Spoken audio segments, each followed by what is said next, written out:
Diyan lalalpa tingin semin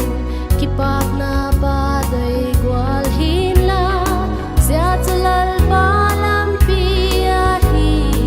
nangin leho lo dilahem nangin leho lo dilahem kipak na baday gwalhin la siya talalpa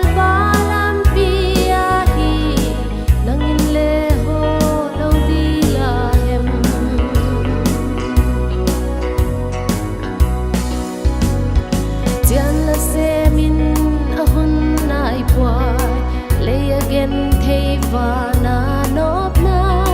mihingin pagtalaw malew lalpa na pagtalaw gingkin lalpa na pagtalaw gingkin layagen thay vana nopna mihingin pagtalaw malew lalpa na pagtalaw gingkin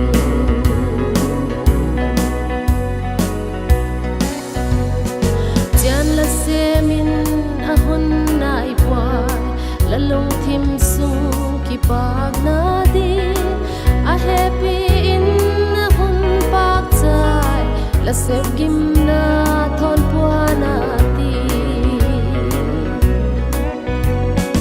lasep gim na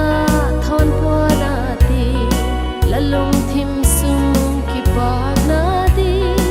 a happy Lasep gim na thon puana ti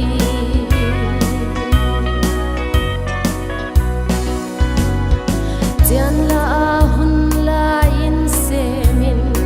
Kovel thim na alian deu deu Thada na payen sem kin in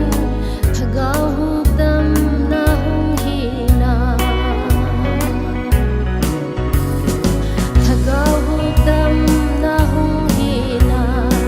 Kovel thim na alian deu deu Thada na payen sem kin in Thagaw hugdam na hung hina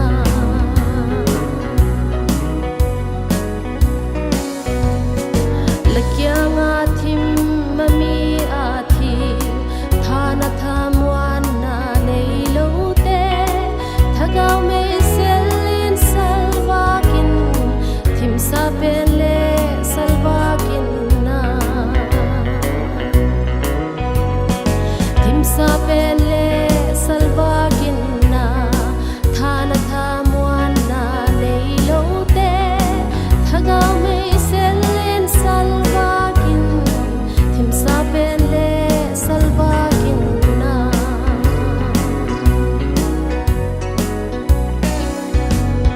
Sem singin gun Sun veng sing in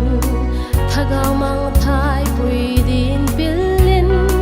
Kovel mun thim zo sian sian la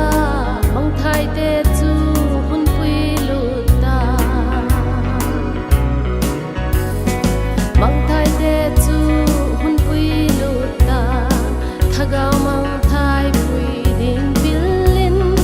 Kovel mun thim zo sian sian la Mang thai te tu hun pui luta